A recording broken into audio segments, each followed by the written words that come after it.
अभी पिछले हफ्ते से गेहूं का OMSS शुरू हुआ है और एक बार फिर से सरकार ने उस पर स्टॉक लिमिट लगा दी है। क्या है कारण, कितनी है देश में गेहूं की सप्लाई और कितने हैं दाम, और सरकार के इस कदम को इंडस्ट्री कैसे देखती है, इस पर बातचीत करते हैं। हमारे साथ हैं वीट प्रोडक्ट्स प्रमोशन काउंसिल के चेयरमैन अजय गोयल। अजय जी नमस्कार, स्वागत है आपका। तो एक बार फिर से सरकार ने जो स्टॉक लिमिट है होल्ड करने की, उसके नियमों में बदलाव किया है, और ना ही सिर्फ होलसेलर्स के लिए बल्कि इंडिविजुअल रिटेल्स हो या बिग रिटेल चेन्स हो, प्रोसेसर्स, सभी के लिए इस लिमिट को कम किया है। और अगर हम होलसेलर्स की बात करें तो पहले 3000 टन हुआ करती थी, फिर 2000 टन किया गया और अब सीधे 1000 टन।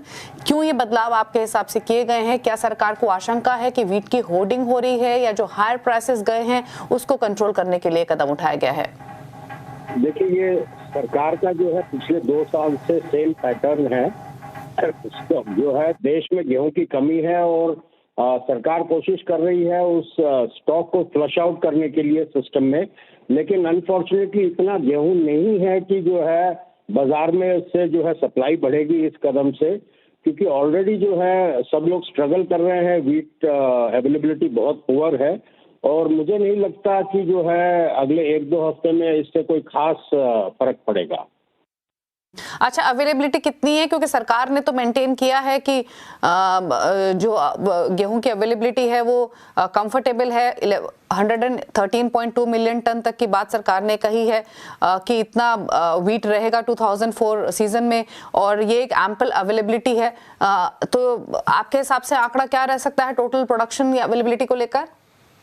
देखिए, अगर ये आंकड़ा सही होता है 112-13 मिलियन टन का, तो जरूर अवेलेबिलिटी रहती सिस्टम में, लेकिन ये आंकड़ा जो है 112-13 मिलियन टन का मेरे ख्याल से तो सही नहीं है, और इसमें कम से कम 8-10 मिलियन टन का शॉर्टफॉल है इस साल।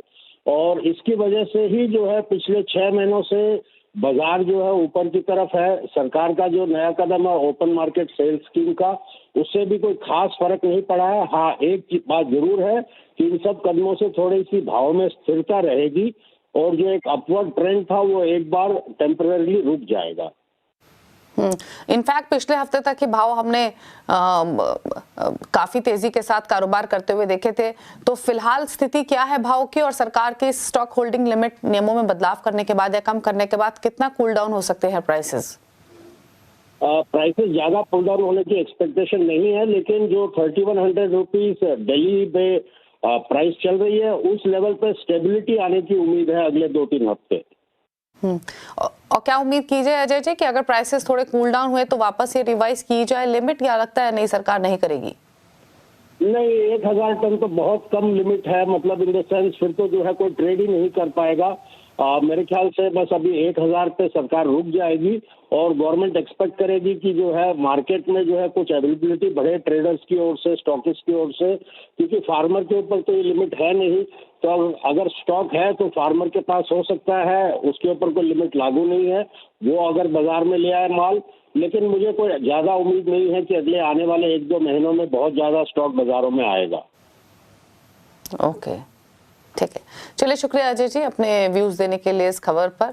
तो प्राइसेस थोड़े से स्टेबल होते हुए दिखाई दे सकते हैं, इस मूव के बाद कमजोर नीचे आएंगे इसकी पॉसिबिलिटी कम दिख रही है, लेकिन अवेलेबिलिटी कंसर्न है जिसके कारण प्राइसेस में कंसिस्टेंट सर्ज हमने वीट के भाव में आते हुए देखा था। लेकिन चलिए आगे बढ़ेंगे।